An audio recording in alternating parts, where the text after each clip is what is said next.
بسم الله الرحمن الرحيم.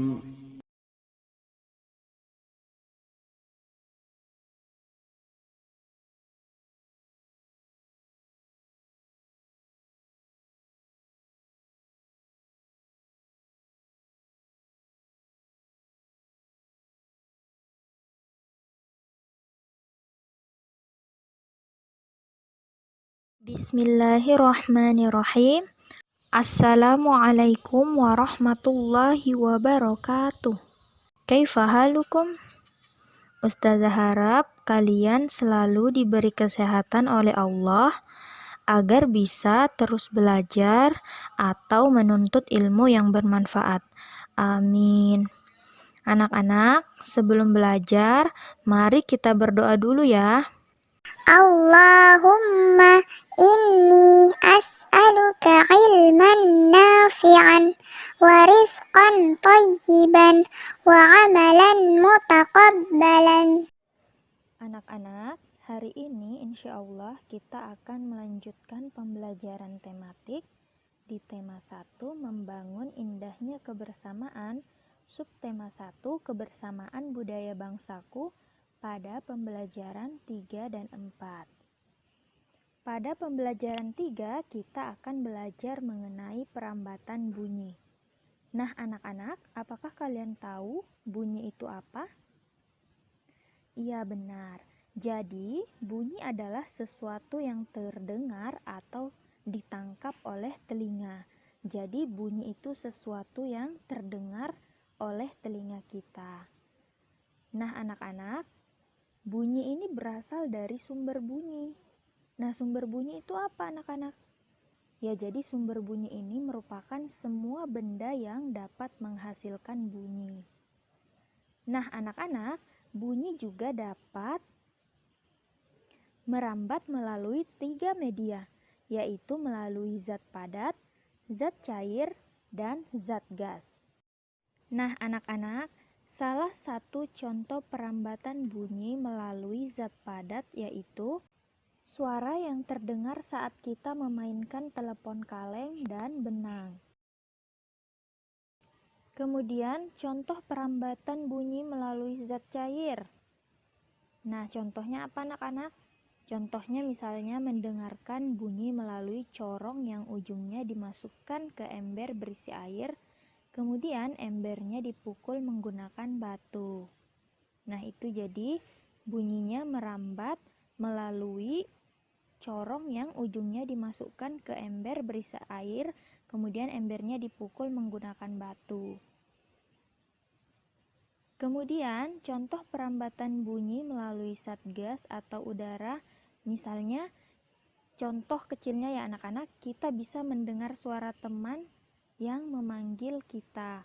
Nah, anak-anak misalnya ustazah memanggil kalian ya. Anak-anak, nah kalian bisa mendengarkan?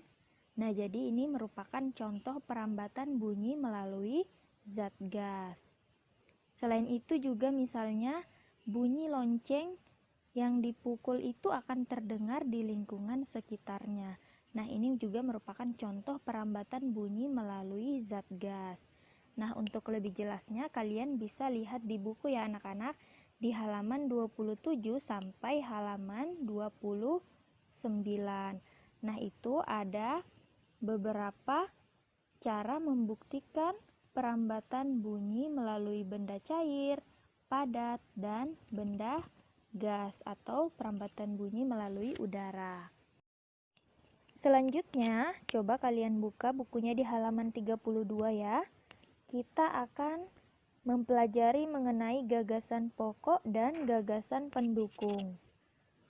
Anak-anak, apakah kalian sudah tahu gagasan pokok itu apa dan gagasan pendukung itu apa? Ya, jadi setiap bacaan biasanya itu terdiri dari beberapa paragraf.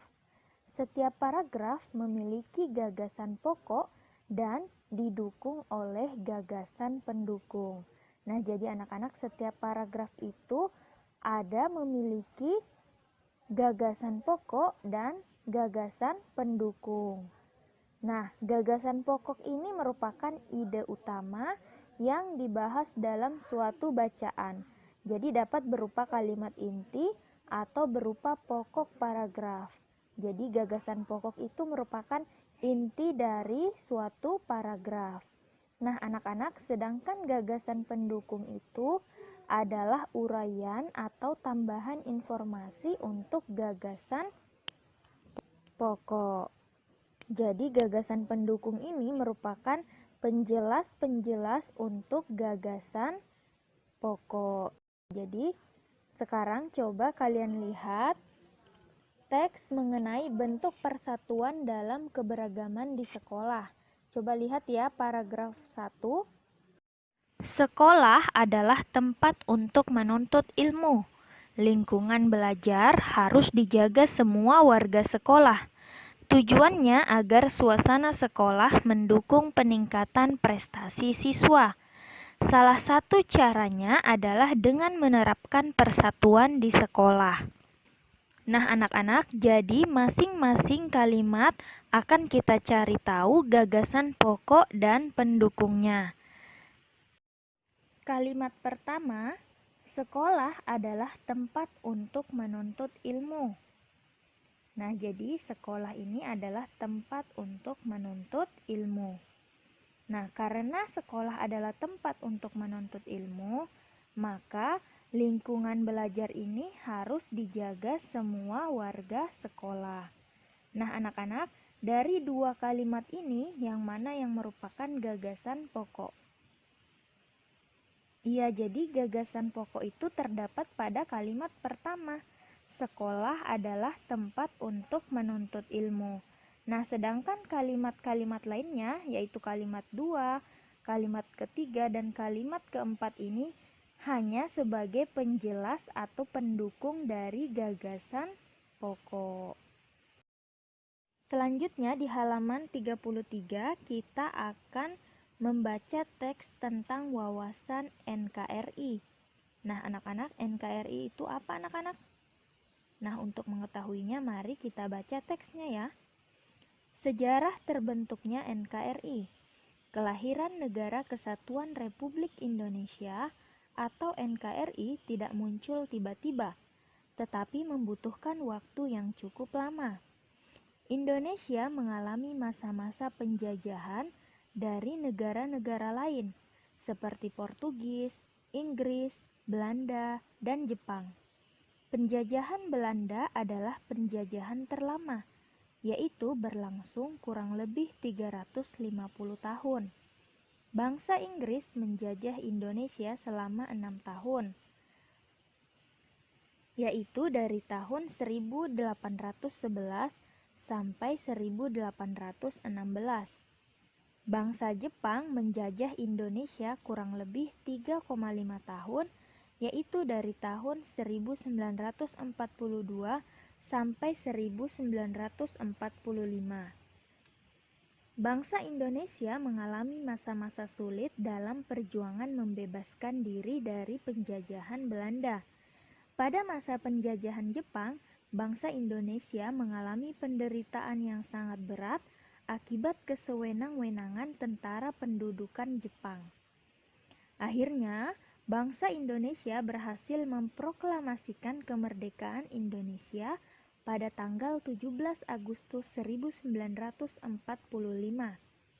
Kemerdekaan Indonesia bukan merupakan hadiah yang diberikan oleh bangsa lain. Kemerdekaan yang diperoleh bangsa Indonesia merupakan hasil perjuangan dan pengorbanan para pendahulu kita, serta rahmat dari Tuhan Yang Maha Esa. Para pahlawan bangsa rela mengorbankan jiwa, raga maupun harta benda. Ratusan ribu pejuang Indonesia telah gugur dalam upaya meraih kemerdekaan Indonesia. Akankah perjuangan para pahlawan kita sia-siakan? Mari kita jaga keutuhan NKRI. Nah, anak-anak, bagaimana cara kita menjaga keutuhan Negara Kesatuan Republik Indonesia? Nah, anak-anak, bagaimana cara kita menjaga keutuhan NKRI? Ya, salah satunya itu kita saling menghargai setiap perbedaan yang ada. Jadi misalnya kita tidak membeda-bedakan setiap suku yang ada di lingkungan sekitar kita. Misalnya teman kalian memiliki suku yang berbeda dengan kalian. Misalnya ada yang bersuku Jawa, Bugis, Banjar, dan sebagainya. Nah, sikap kalian itu harus saling menghargai ya anak-anak. Nah, ini merupakan salah satu cara kalian untuk menjaga keutuhan Negara Kesatuan Republik Indonesia. Selanjutnya, pada pembelajaran 4, coba lihat bukunya di halaman 35 ya anak-anak. Anak-anak, apakah kalian pernah melihat kain tradisional? Nah, anak-anak, sekarang coba lihat contoh kain tradisional beserta asal dan ciri khas kain tradisional tersebut. Coba lihat ya, yang pertama ada kain tradisional tenun ikat. Nah, ini asalnya dari Nusa Tenggara. Kemudian, kekhasan kain tradisional ini yaitu kain ini dinamai tenun ikat karena sebelum ditenun, benangnya diikat lalu diberi warna mengikuti pola yang sudah ditentukan. Pewarnaannya alami. Nah, jadi ini merupakan kain tenun ikat asal Nusa Tenggara. Nah, selanjutnya pada gambar yang kedua ini ada gambar kain tradisional. Nah, anak-anak, apakah kalian tahu nama kain tradisional ini dan asalnya dari mana? Ya, jadi anak-anak, pada gambar yang kedua ini merupakan kain tradisional yang bernama sasirangan. Jadi kain sasirangan. Nah, asal daerahnya ini dari Banjarmasin. Kemudian, apa ciri khas dari kain tradisional ini? Ya, jadi ciri khas dari kain tradisional ini yaitu terlihat pada coraknya yang menampilkan khas alam dan budaya Kalimantan. Jadi pada kain ini terdapat banyak corak yang menampilkan budaya Kalimantan. Sekian dulu video hari ini. Semoga apa yang Ustazah sampaikan bisa dipahami dan bermanfaat untuk anak-anak semua. Amin. Sebelum kita akhiri, mari kita baca bersama doa kafaratul majelis. Subhanakallahumma wa bihamdik asyhadu an la ilaha illa anta astaghfiruka wa atubu ilaik. Assalamualaikum warahmatullahi wabarakatuh.